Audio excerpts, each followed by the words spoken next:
Hello,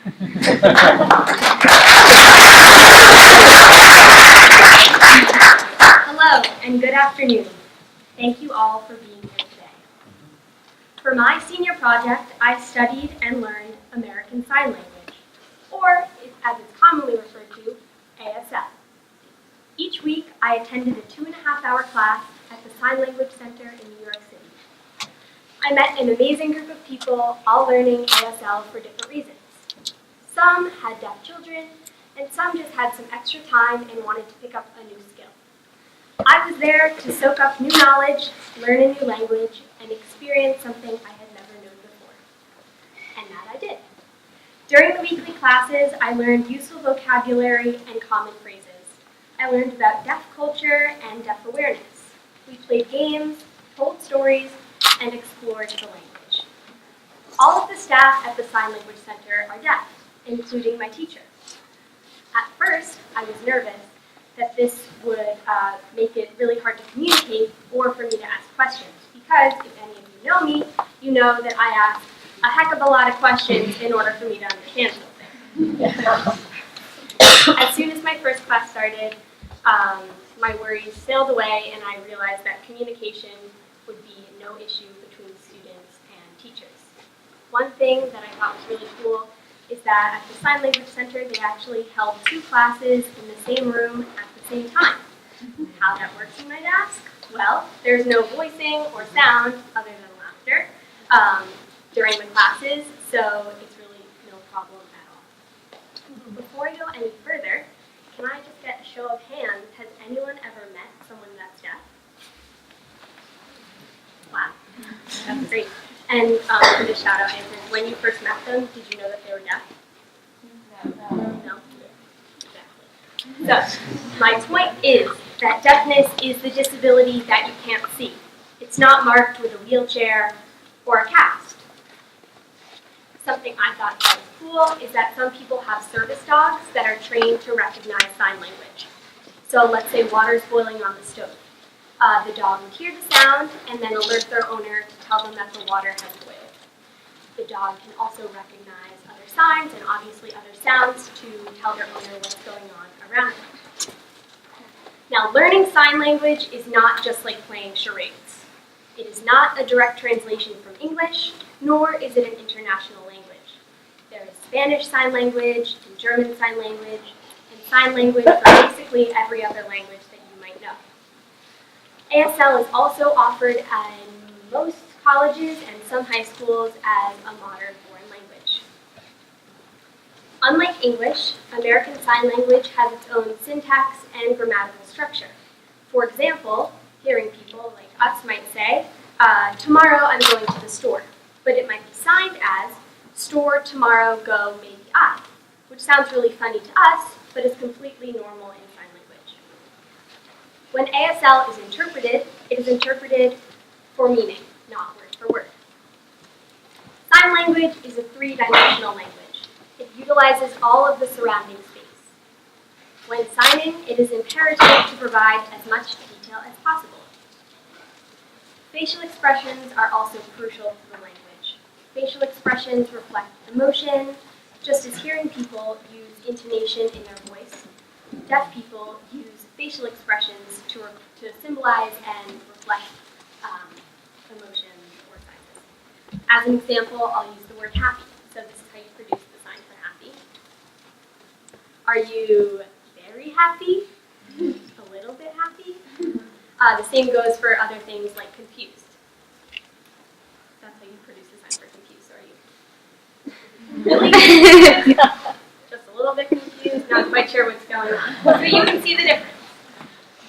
The same goes for size. So there are different mouth shapes that you'd use to symbolize different sizes. So when describing something big, you would usually puff your cheeks and, hold your hands however big that is.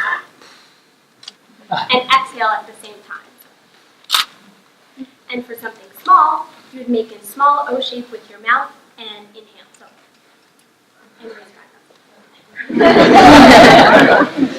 Now, let's talk statistics. In the state of New Jersey, there are approximately 850,000 people that are deaf or hard of hearing. world, there are about 360 million people that are deaf. That means that 3 in every 1,000 people that 3 in every 1,000 children are born with a hearing loss. So now that you know how many people are deaf, I thought it might be really nice for you all to learn a little bit of sign language so that when you meet someone who's deaf, you know what to do. So I'm going to be teaching you the phrase, "Hi, how are you today?" and then the response of "Wonderful." So I'll model the whole phrase first, and then I'll break it down sign by sign so we can learn together.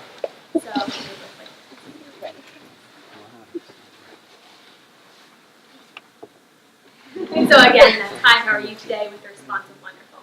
So the first sign would be "Hi." So you almost go from your head as a salute, but more into a wave. So "Hi." Hi. Great. The next would be "How."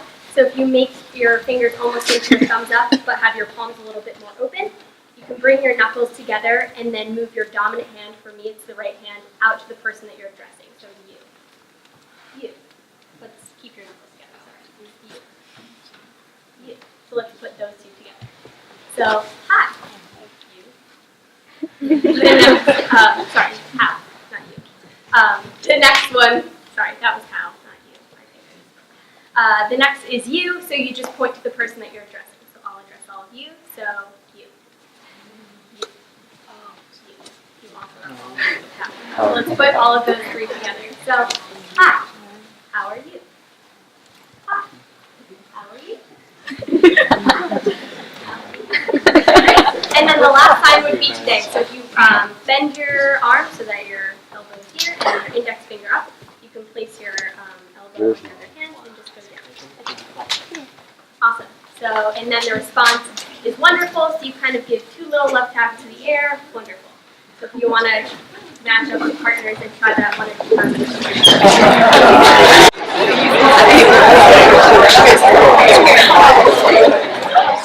Interpreting for anyone that uses sign language. Meeting Lauren inspired me to learn sign language in the first place. So now, I am going to tell you a little bit about my life and my Green Meadow past in sign language. I will be signing, and Lauren will voice for me. Sign.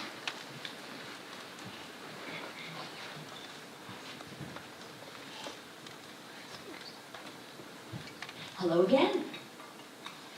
I was born in the state of New Jersey on February 10th, 1999. I started school right here. I was only 2.5 years old. When I started kindergarten, I was located over at the farm. I stayed there for 2 years, and it was lovely. I then moved over to this campus. When I started first grade, that's when I started to meet all of my classmates. Funny thing, many of them are still here together today. When I started 5th grade, wow, that was challenging for me. It was hard. And I'm not really sure how much I learned academically that year, but I can tell you what, I learned a lot about myself. When I look back, elementary school was great, but my favorite is 8th grade.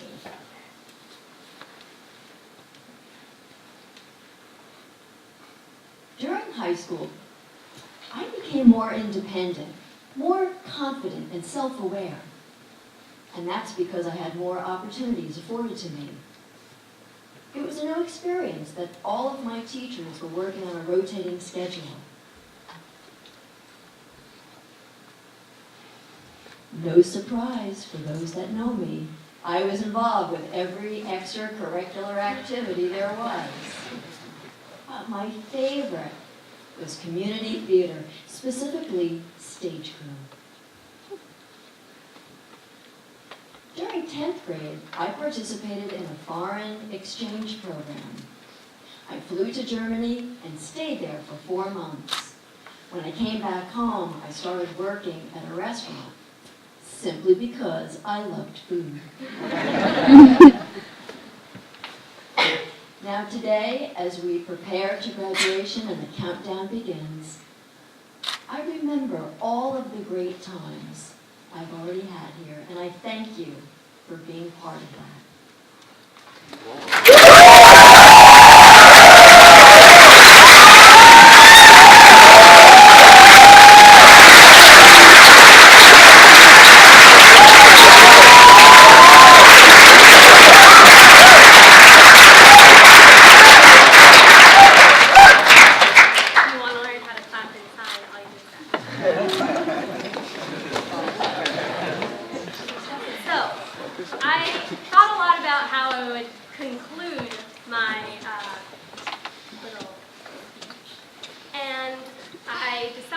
Instead of just telling you what I learned, I would give you a few things to remember. So I want everyone to remember to be all-inclusive.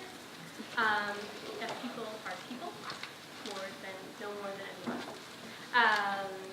And that deafness is a disability that you can't see, so you might not know when you're meeting a deaf person. So I hope that you'll remember what I taught you today, and that you might be able to make a difference in someone's life by simply saying. Before I close, I want to thank my family for loving me, my teachers for guiding me, especially Ms. Monteleone for exercising patience with me, the high school students, especially my class, for supporting me, and my mentor extraordinaire, Lauren, for giving me so much of her valuable time. I also would like to thank Kayla, Deborah, and Clara, who are doing tech for today. Thank you.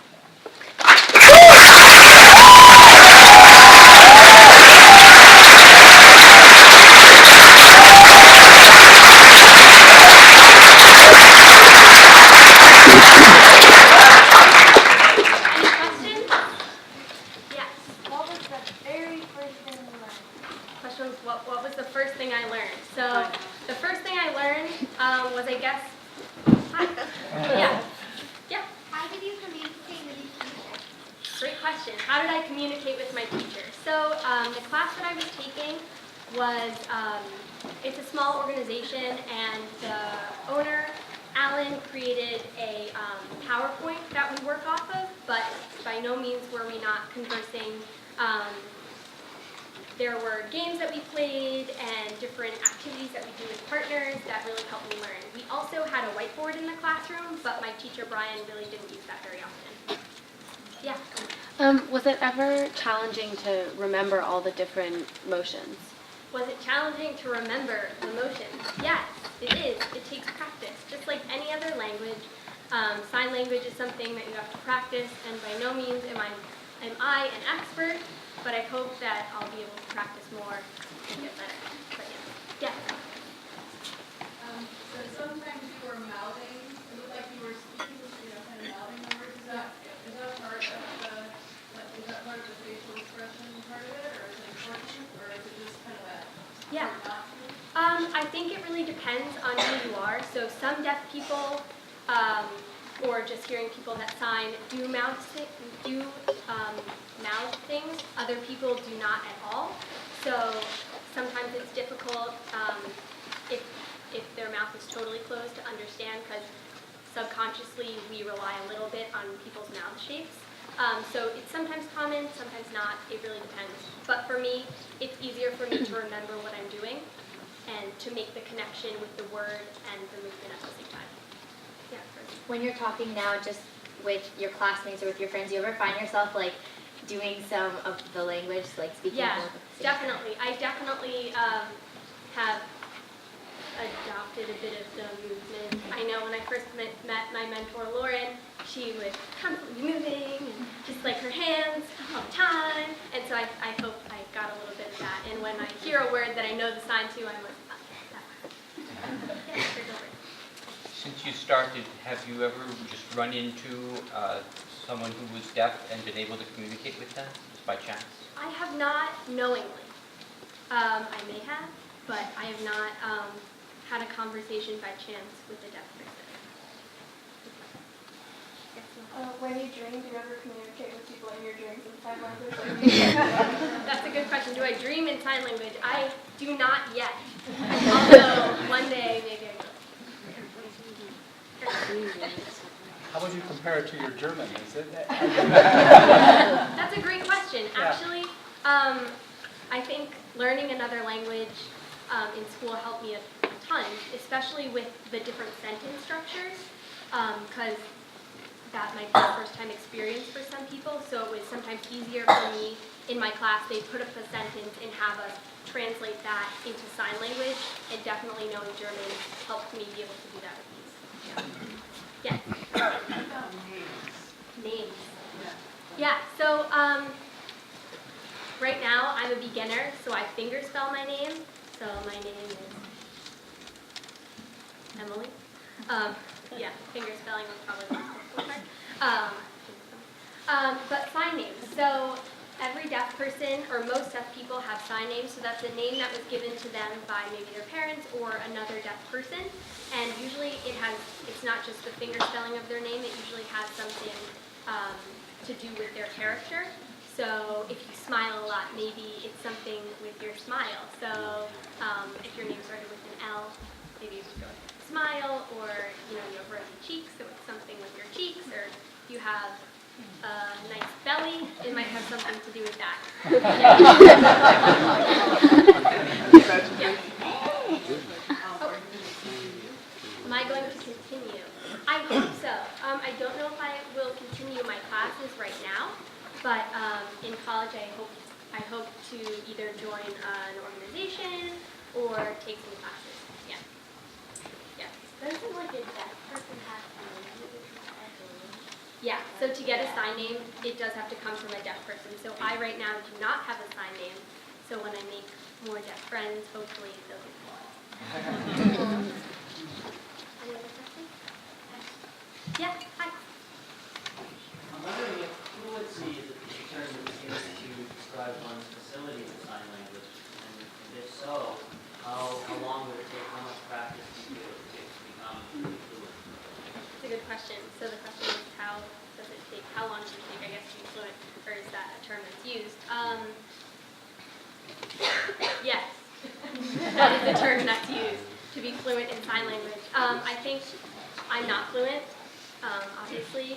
I think it would take many years and a ton of practice to become fluent, but fluidity in your movement is also very important, and I think that I could probably do that more than I could be fluent, I guess. So basically getting everything clear and having a